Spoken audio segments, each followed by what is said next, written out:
5 ildir teatrdan ayrıldım. Mən və Zərnigar Atakişiyeva küstük, getdik. Xətrimə dəydilər. Teatrımızda rəhbər dəyişdi. Hamını işdən çıxartdı ki, yeni kollektiv yığacağım. Bir gün teatra gedəndə qapıdan buraxmadılar. Sənəd verdilər ki, qol çək. Mən də küstüm. Yaxşı ki, küstüm. Məni qarşıda ağır xərçəng xəstəliyi gözləyirmiş. Bu sözləri əməkdar artist Kübra Əliyeva geriyə baxanda verilişində deyib. Aktrisa teatrdan getməsindən və onkoloji xəstəliyindən danışıb. Bugünün bəlası xərçəngdir. Getdim Türkiyəyə, qızım məni həkimə apardı.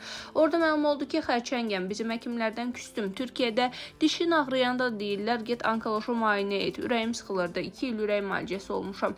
Ürək həkimlərində aparatlarla gəzdim. Sənimə onkoloji imiş.